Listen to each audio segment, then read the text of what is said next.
Well, good day folks, welcome back to the channel, welcome back to yet another video. How are you all doing? I hope you're doing very well. I'm back on my big camera today because I couldn't be bothered to use the phone.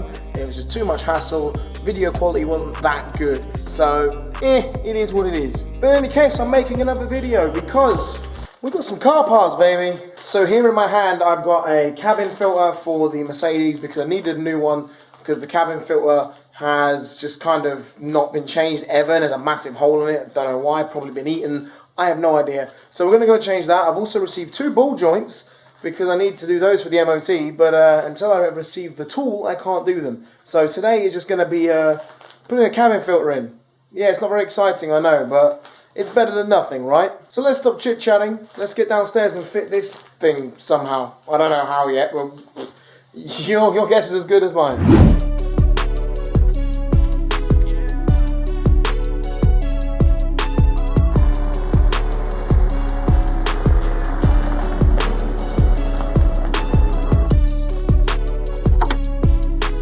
I'll tell you what, considering the age of this car, it's been well looked after. I want to give this engine bay a proper clean at some point. I might do that as a separate video because obviously it's a little bit dirty, but you know, it's not in bad nick, I'm not going to lie to you. But here is where we need to put the new filter. The old one is in here, so we're going to take it out. I think it's just this bolt here, and then that comes off, and then I can put the new one straight in. So let's get on with it.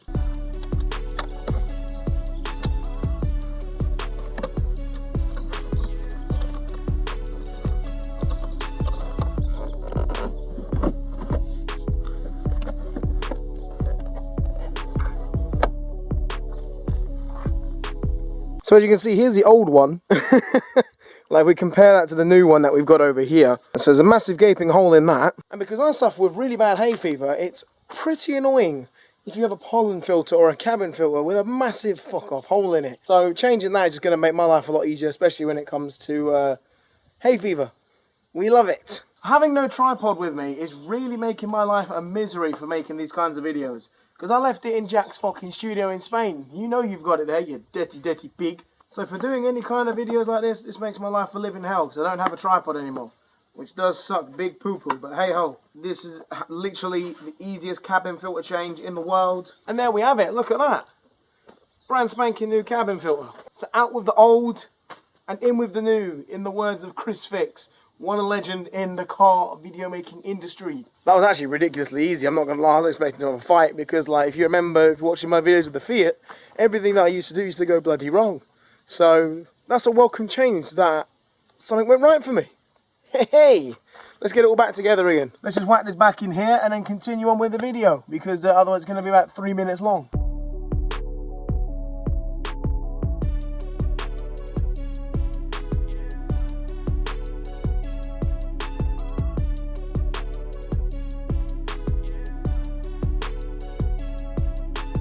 When I took this out, you can see there's like a little gap in between.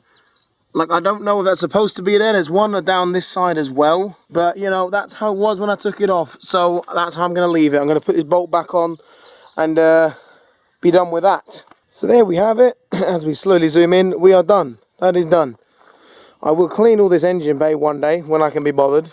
I did recently restore the headlights. If you see my Instagram post, if you follow me on there, these were like all green before, and I've now restored them so they actually work, which is very nice. So I've been doing some odds and sods here and there when I can, but obviously at the moment with lockdown and things like that, it's not been the easiest things to do. Pollen filters in, that's what I like to see. That's some progress made. I like that. I've got to do the ball joints at some point, but I'm waiting for the specific tool because on this chassis you need to have a special tool to do it without taking off all the suspension arms and all that, of course. So, yeah, I've got to wait for that before I can do that one. Yay! I think it's time we do it with an old school John Ford edit. Just like we used to do back in the days of the Fiat. Let's go and do a bit of an old school montage editing thing. Roll that shizzle, John boy. Future John boy. You know what I mean.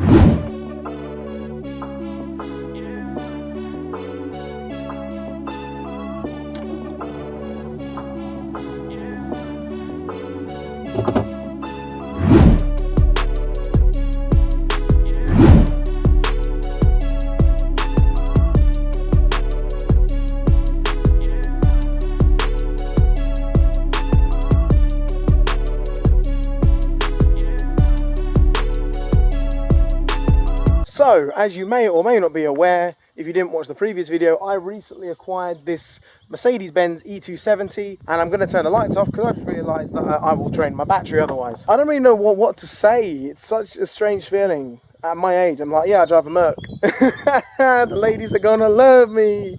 They're not. They're really not. I mean, look at me. I look like a fucking egg. But I absolutely adore this car. I love this generation of Mercedes as well. When they separate the lights, you've got a nice chrome grille. You've got the little Mercedes Spitfire thing on top here. It's lovely. If you're hearing wind noise, I apologise. I can't help the fact that God is being a dick today. But like every angle I look at, I don't know, I just love it. As you can tell from a lot of cinematic shots, it kind of needs a wash. So we're going to get to that as well. But when you're sat here as the driver, it's so comfortable. Like, you know, you got everything here, it's all buttons, there's no stupid touch screens. I bought the automatic gearbox because, well, that was the one that was for sale. Of course, I got my little storage compartment down there. We got storage compartment there. We've got multiple storage compartments there. See, I'm looking after myself, boys. I've carried a mask with me. And yet another storage compartment there as well. There's one in here. I mean, I would have preferred it to be a cup holder, but I'll take it. I never thought I would buy a Mercedes-Benz ever, and the reason being is because my granddad, who sadly passed away a few years ago, he hated Mercedes-Benz. So he's probably rolling over in his grave right now. Sorry, granddad. But my granddad had one Mercedes-Benz in his life and had nothing but issues with it, and so never really went and had another one. It was kind of a weird decision for me to make to go ahead and buy a Mercedes-Benz. I originally wanted a Jaguar X type estate, which I did buy one, but it didn't go to plan. It was kind of a lemon. So a lot of you will have been subscribed to this channel for the Fiat Stilo, and I will do a video on the full story on that, on what happened, because I don't think I ever did a full-on video regarding what happened with that car. So I will do a video on that. If you know me in real life, you know I'm a massive fan of wood trim, and I've got it all along here, all along the doors, in the center console, around the dashboard here. You know, I've got wood trim everywhere, in the back doors as well. So it quite literally ticks all the boxes for me, which is great. But I'll show you the back real quick and the boot and stuff. There's some cool stuff there. This seat belt's a bit dirty in that seat as well, and the floors and whatever. But overall, look, there's no rips in the seats. There's nothing like majorly bad. There's no rips in the carpet. The doors are all in good condition. They've got little ashtrays in them that work. You've got electric windows that go all the way down. For all of you car fanatics, you love that. And you know you do. Automatic as well, which is a madness. I love the back end as well because they're all LED lights and stuff like that. But here's the coolest part of it. So when you open the boot, my parcel shelf just electrically moves itself out of the way so I can get in. How cool is that? That is like the coolest thing in the world. But when I bring the boot back down, it closes automatically, like electrically locks itself, and then the parcel shelf comes down with it. I'll try and show you through the side window.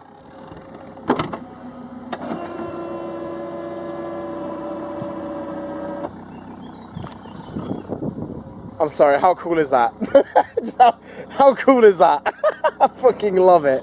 I absolutely love that. There's one more thing I want to show you as well, which I think is probably one of the most handiest features, but also one of the most pointless and weirdest features. Okay, so let's say you're sat in my current position, driving glasses on, a bit misted up, but hey ho, and you're wanting to reverse. So you're looking at the back and you're like, oh, there's some headrests in the way, I can't see. Well, if I show you from here, obviously this is what I would see, and they're kind of in the way. But luckily Mercedes thought of that, and there's a button here that when I press it, it moves the headrest. Bro, you can't make this up. It's unbelievable. Half the stuff in this car is ridiculous. Obviously it's got air conditioning, climate control, dual zone. I've even got one of these bad boys. I've even got a cassette player, bro. We're laughing. We're laughing. CDs and cassettes. Now I bet all your new cars don't have none of that now, does it?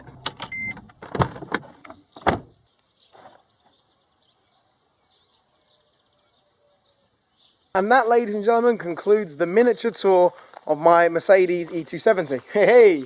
But I'm going to wrap this video up here because I'm going to go and do some other stuff now. I've got to go and make some videos for my other channel, which if you haven't checked it out, it's linked down there. Make sure you go and subscribe to that. Help me on the road to 1,000. If you're new around here, feel free to subscribe. I don't upload on here as often as I should.